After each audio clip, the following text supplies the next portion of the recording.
Ouais, donc si vous étiez avec nous hier en direct, vous avez vécu notre décryptage. Donc on a fait de l'annonce hier de Donald Trump. Je vous rappelle le moment où il a expliqué que en revenant de Mar-a-Lago, donc en route vers Memphis, il y avait fait des progrès extrêmement importants en termes de négociations avec les Iraniens et qu'il y aurait un cessez-le-feu de 5 jours qui lui permettait de sortir de son ultimatum aussi, qui devait se terminer aujourd'hui, de son ultimatum de venir bombarder l'infrastructure électrique de l'Iran sans devoir perdre la face. C'est important en politique, la perte de la face. C'est un vrai concept intéressant. Et donc, on vous avait montré comment ce discours-là, ces déclarations de Donald Trump avaient eu différents effets entre autres sur l'augmentation du prix, du prix du pétrole, qui était important parce qu'on s'approchait du seuil symbolique de l'essence en moyenne à 4 dollars aux États-Unis. Donc, ça a permis d'empêcher ça. Et puis, ça a permis des mouvements positifs sur les marchés avec la hausse du S&P 500, mais également la baisse du prix du pétrole. Et on vous avait montré qu'il y avait des éléments. Donc Thomas vous a proposé une vidéo qui reprend tout ça aujourd'hui, que évidemment je vous invite à aller voir parce que non seulement vous avez tout ce qui peut être de l'inside trading, on va y revenir, mais comment Trump a organisé sa communication en, par exemple, venant donner ces informations, non pas à des chaînes d'information, mais à des chaînes économiques. Ouais. Ce sont les chaînes économiques qui étaient visées. C'est la preuve absolue que l'idée était d'abord d'agir sur les marchés. Donc ça, c'était une dimension. Et la deuxième dimension, c'était de vous signaler qu'il y avait eu des mouvements étranges à la bourse avant, mais quand on parle d'avant, 14 minutes avant la déclaration de Donald Trump, des prises de position. On vous avait montré qu'il y en avait non seulement dans le pétrole, mais aussi sur la bourse, et que ça représentait des bénéfices en un quart d'heure qui approchaient les 200 millions. Entre-temps, le Financial Times, donc là on n'est pas, c'est ni Maintenant Média ni des comptes sur X, le Financial Times a fait sa propre enquête sur ce qui s'est passé pour chiffrer exactement ces opérations. Et vous allez voir les conclusions du Financial Times sur uniquement le marché du pétrole. Le marché du pétrole. On ne parle même pas des mouvements avant sur le S&P 500. Ouais. Il y a eu 580 millions de dollars qui ont été placés quelques minutes avant l'annonce de Donald Trump et qui ont donc 15 profité, minutes, ouais. qui ont donc 15 minutes. profité d'un coup l'effondrement, pour le coup, l'effondrement du prix de pétrole. 15 minutes, 580 millions. Ouais. Ça, c'est vraiment du bon timing. Hein. Et encore une fois, là, il s'agit, je le répète, que des paris sur le pétrole, sur le prix du pétrole. Il y a eu la même chose au même moment sur d'autres marchés. On va voir, on va regarder ensemble ce petit segment que Sky News, donc c'est du côté anglais, que Sky News a proposé, et vous allez voir, ils vont vous illustrer parfaitement le moment où c'est anonyme pour l'instant, et on peut toujours espérer que du côté du département de la justice de Pam Bondi, il y ait une enquête. Non, qu'est-ce que je dis? Une enquête? Ah, mais Non. sur le Dow. Donc, ouais, sur le Dow. Imagine le truc. Excellent. Pam Bondi qui enquête sur le Dow Jones. Exactement, non, c'est impossible, c'est impossible. Donc, ce sont des transactions qui vont rester très certainement anonymes, Bien sûr, mais ce sont des riches, voilà. grâce au travail du Financial Times et au travail de Sky News, on a une vision parfaite de ce qui est une arnaque à la bourse. Vas-y Thomas. Normally, in these screens, in the last few weeks, we've been talking about the economic implications of the Iran war. But this time I want to talk about something else. It's kind of a mystery story. It's a mystery story. And the mystery begins with this. This was the Donald Trump social media post, Truth Social, that for a lot of people made them think that maybe this war might be coming to an end. At the very least, it had a big impact on markets. And the thing I want you to focus on is not necessarily the text of this, but it's the time it came out. 11:05, that's UK time. So 11:05 in the UK. It was earlier in the morning in the US, obviously. And look at the impact that this had, okay? So this is showing you the crude oil price. It's the US kind of benchmark of the crude oil price, WTI as it's known. And you can probably spot already the moment that Donald Trump post happened. The oil price went down really sharply, and we've had lots of ups and downs, lots of volatile days on markets in recent days. But this was something else. As traders went out there and they basically said, we're selling oil because we think that things might get a little bit better. But here's what I want to focus on that you don't normally see in these charts. Not just the price, so that's the oil price, but the volumes. You can actually look at this. You can look at just how many people are buying and selling at any given moment. And have a look at volumes. So these bars are showing you the volumes. So at the given moment that obviously that Donald Trump post happened, you had this massive increase in a lot of people going out there into the market and say, look, something's happening. We need to actually act on it. For the most case, selling at this point. But here's the curious thing, and here's kind of where the mystery is. I want to kind of zoom in on this area here. So I'll kind of zoom in so you can see this is just the volumes of people going into that oil market and kind of, for the most part, selling after that Donald Trump post. You can see there's this real spike in activity, a lot of people going in there, kind of this frenzy, and that's the kind of flip side of prices. But look at this, $180 million. Someone has just made a real killing on this. And it's not just oil. So that's oil, two different measures of oil. But now have a look at the S&P 500. So this is S&P 500 futures. It's the biggest kind of stock market, equity market in the world. Same thing again. Donald Trump posts. The price goes up because people are getting very hopeful. Volumes go up at the same time. And if we zoom into the volumes, Donald Trump made his post, but 15 minutes before, this is actually 10:50 UK time, a very, very big trade. As I say, life-changing amounts of money, hundreds of millions of dollars were potentially made in those moments in this curious trade that seemed to come out of nowhere. Alors, pendant que Thomas va mettre la vidéo par derrière, je vais évidemment revenir sur tout ce qui a été dit parce que c'est extrêmement troublant. Cody vient de me dire que Bluetooth est dans le chat, hein, c'est un des comptes français qui a été le plus vigilant sur ce sujet-là. Il a posté énormément d'informations. Je vous invite à aller le suivre sur X. J'imagine, Bluetooth, si tu m'entends, si tu es toujours là, que tu valides ce que tu viens d'entendre sur Sky News. Alors, c'est bien parce que c'était aujourd'hui sur Sky News et c'était des informations que nous avons données hier sur Maintenant Média. Hein, c'est souvent, on va dire ça comme ça. C'est aujourd'hui sur vos médias, c'était hier sur Maintenant Média. Mais ce qui est intéressant, dans ce qui est troublant, c'est qu'on voit donc l'effet, premier niveau de la fusée, on voit très clairement l'effet des propos de Donald Trump sur les marchés.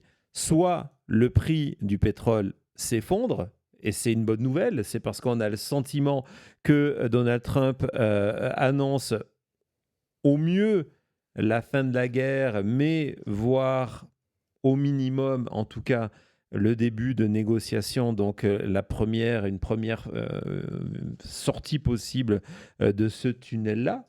Donc on voit soit le prix du pétrole s'effondre ou sur des marchés comme le S&P 500 qui sont l'indice des 500 compagnies les plus importantes des États-Unis. On voit le contraire où les valeurs augmentent parce que c'est de l'enthousiasme à cette décision. Donc ça, c'est le premier niveau. Les messages de Donald Trump, c'est prouvé, ont un impact sur les marchés. On le savait et de toute façon, comme on vous l'a démontré hier, c'est toute la communication de Donald Trump hier, c'est d'annoncer des nouvelles extrêmement importantes dans des émissions économiques. C'est déjà le point que j'espère tous vos médias en francophone ont mis en avant parce que c'est le plus important. C'est où est allé Donald Trump pour commenter ces informations qui touchent le sort du monde. Il est allé sur les 2 chaînes économiques américaines. Ne perdez pas de vue ces points-là. Donc ça, c'est le premier effet. Le deuxième effet, et l'échelle pour mesurer ça, c'est les volumes. Les volumes, c'est le nombre de transactions au moment où ces transactions ont été faites. Et on voit qu'au moment où l'annonce de Trump est faite, qui est 11h05 du côté, je pense, je ne sais plus sur quel Sur leur fuseau horaire. tableau ici, oui. De quoi ? Sur leur tableau ici. Sur leur tableau, c'est 11h05. On voit, boum, Explosion. ce pic d'explosion de transactions. Si Et on voit après derrière aussi. le journaliste au début de la journée, on voit que c'est des marchés qui sont relativement calmes. Et donc, évidemment, à l'annonce, les marchés explosent. Donc, le nombre de transactions augmente. Le volume augmente. C'est tout à fait normal. C'est tout à fait normal. Par contre, ce qui ne l'est pas, c'est, voilà, il vous le montre, bravo Thomas, c'est ce pic entre 10h48 et 10h49, donc 15 minutes avant, où, pour une raison mystérieuse, quelqu'un, parce que c'est le mystère actuellement, a multiplié les positions.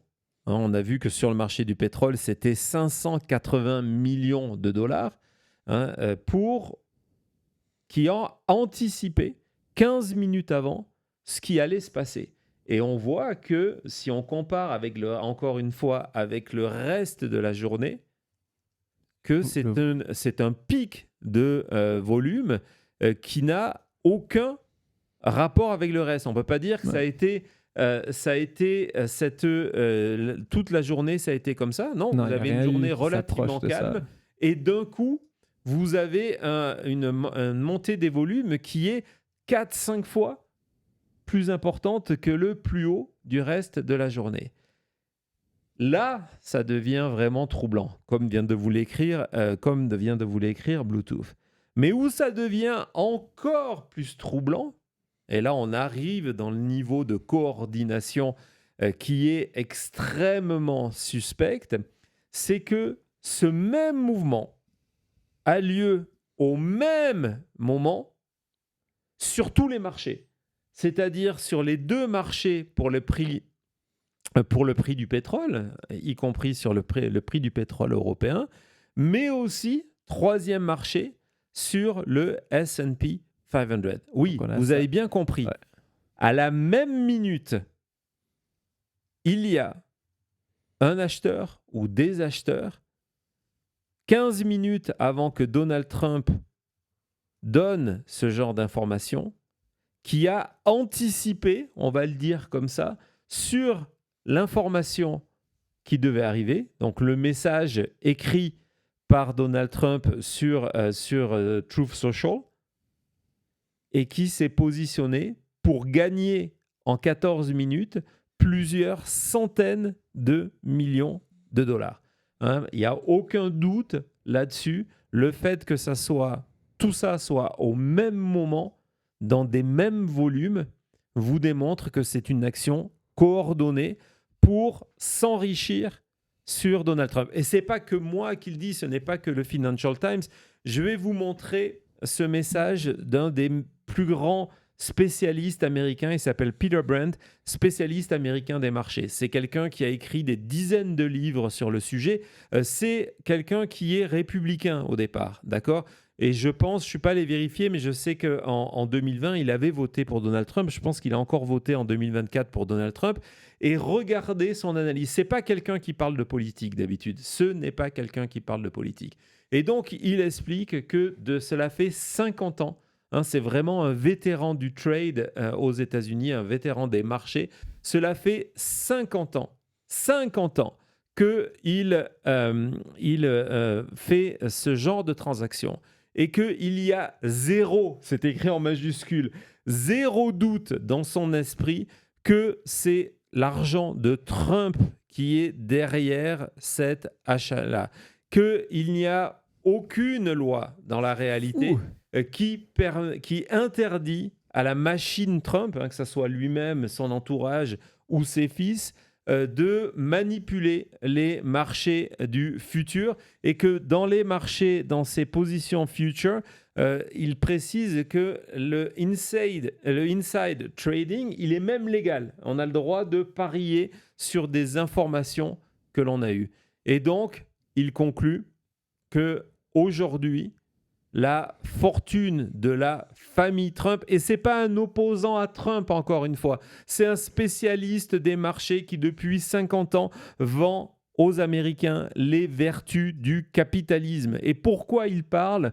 Il a expliqué dans un autre tweet parce qu'il dit que, et ça revient à ce que Bluetooth postait hier, c'est que ce genre de transaction, déjà c'est immoral que Trump s'enrichisse sur ça, et en plus c'est la guerre, mais c'est ce qui va à terme casser la confiance du public pour le marché. À quoi ça sert de venir mettre ces économies? Vous savez que aux États-Unis, c'est les économies, c'est votre retraite qui est indexée par rapport à tout ça.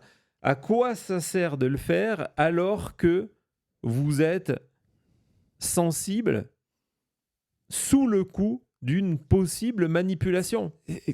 Même plus possible, c'est en permanence. Il y a des gens qui souffrent à cause de ça, que ce soit des soldats qui vont aller mourir, des gens qui doivent payer plus cher à la pompe et qui n'arrivent pas à s'en sortir, des gens qui vont perdre leur fortune. C'est vraiment la citation de Victor Hugo, c'est le paradis c'est l'enfer des pauvres qui fait le paradis des riches là. Ouais.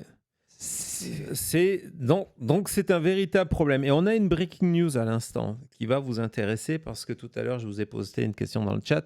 Il faut en parler. Donc, on a une breaking news qui vient de Politico à l'instant, qui est une réaction en coulisses de l'entourage de Donald Trump sur cette déclaration tout à l'heure en disant, où Donald Trump a dit, je cite,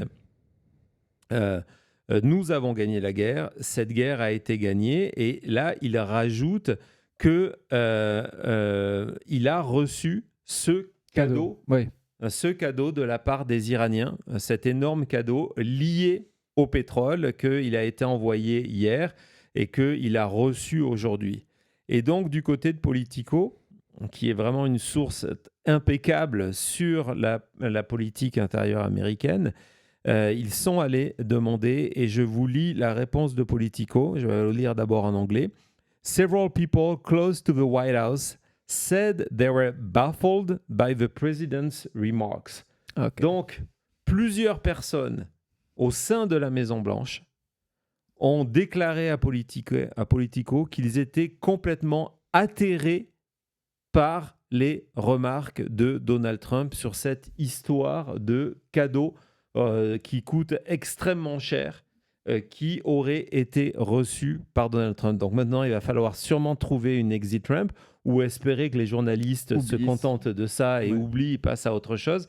Mais du côté de la Maison-Blanche, ça veut dire quoi? Ça veut dire que l'on estime que cette déclaration de Donald Trump, encore une fois, c'est un mensonge. Et pourtant, c'est ce genre de déclaration, c'est exactement ce genre de déclaration qui ont des effets sur les marchés. C'est là qu'on se dit que c'est extrêmement troublant de parier ses économies sur un casino, dirait Bluetooth, qui est impacté par les déclarations d'une personne qui n'hésite pas à mentir dès qu'il a un micro devant lui. Mais en plus de ça, c'est le message de Pete Brandt qui s'enrichit de ses propres déclarations. Donald Trump est devenu juge et partie. Ouais. Il est tellement juge et partie que, comme je vous le disais hier, la plupart des institutions, au-delà du département de la justice, qui est aux ordres de Donald Trump, donc il n'y a rien à craindre de ce côté-là, et comme vous l'a dit Cody, pas un bandit sur le Dow, c'est pas possible, mais les organismes qui sont en charge d'enquêter justement sur ce genre de transactions, comme la SEC, je vous expliquais hier que la plupart de ces groupes ont été fermés par Donald Trump dès son arrivée à la Maison-Blanche, avec la collaboration de Doge, la fermeture et le renvoi de ces personnes-là a entraîné la fermeture aussi de multiples enquêtes. Et entre autres, des enquêtes sur qui? Sur Elon Musk et sur Donald Trump. Et des enquêtes sur des groupes favorables, on va le voir tout à l'heure, qui ont des deals avec Donald Trump. Donc ça a été sa première action, hein, lorsqu'il y avait ce bulldozer Trump. Donc ça a été, mais aujourd'hui encore, c'est-à-dire qu'il y a un tel niveau, je veux que vous compreniez ça bien, il y a un tel niveau de corruption aujourd'hui au sein, d'ailleurs on a je crois ce message de Brennan qui est un spécialiste de la géopolitique aux États-Unis et qui dit que ce qui est en train de se passer, c'est une corruption généralisée au sein de l'administration. Hein, et on reprend ce message de Drain the Swamp qui était le message de Trump, dit non, en fait, le swamp, c'est vraiment eux. Mais ce qui est intéressant, c'est qu'il faut que vous compreniez qu'on est à un tel niveau de corruption aux États-Unis que les personnes choisies par Trump il y a 6 mois pour remplacer les personnes qui ont été virées parce qu'on ne voulait pas qu'elles mènent d'enquête, aujourd'hui démissionnent en se disant même pour nous, C'est trop. c'est trop. Et c'est un scoop de Reuters hier au niveau, et on va voir les articles en disant que regardez, Malade. on démissionne. Pourquoi?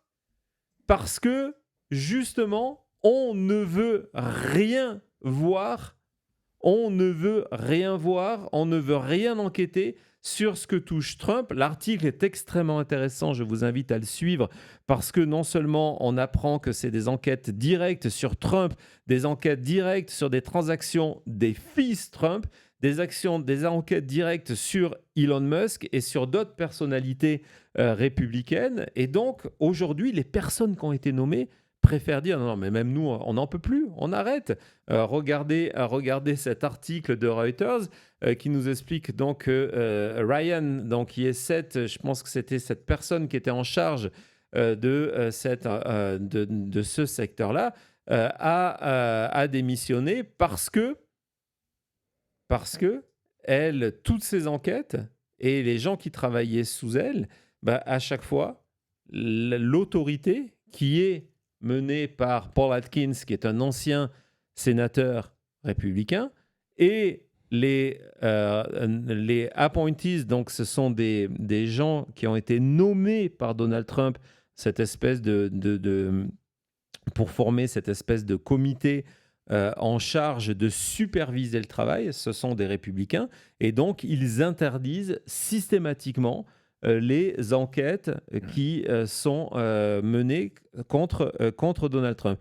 Et vous voyez qu'il y a même, on va continuer cet article parce qu'évidemment, du côté de la SEC, on dit non, ne vous inquiétez pas, c'est rien. Donc, c'était pas dans la... Donc, c'est Margaret Ryan.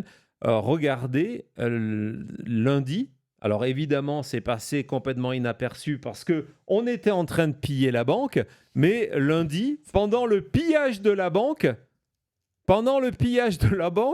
regardez, c'était l'annonce pour annoncer le départ de Margaret Ryan, Qui est le qui patron démissionnait. du Enforcement Division. Enforcement, voilà, qui est là, qui est censé être en charge des règles. Quoi. Je veux dire, c'est fou. On a Trump qui joue le casino, le high roller, la banque qui cash out le casino, le juge qui est en charge du casino. Et des employés qui sont là pour la sécurité du casino, les pit boss, là. Ils sont là en disant non, toi je t'ai mis pit boss pour que tu fermes les yeux, mais tu ne fermes pas assez les yeux. Donc, bye bye. Ferme les yeux et tourne-toi. C'est malade. Quoi? Non, Non, j'ai pas dit plus que se retourner. C'était pour même pas regarder dans la bonne direction. Faut pas. Non, je comprends bien. Et oui, je viens de voir une très très belle suggestion de notre associé génial Olivier qui vient de dire que et en plus d'offrir un cadeau en disant voilà, il faut faire une playlist corruption. Et il faut chaque faire émission une playlist corruption. C'est une bonne idée. Validé, c'est validé, Olivier. On va créer cette playlist corruption et on va en faire une vidéo. On va en faire une vidéo parce que on est déjà dans le fou. Il y a pire. À tout de suite.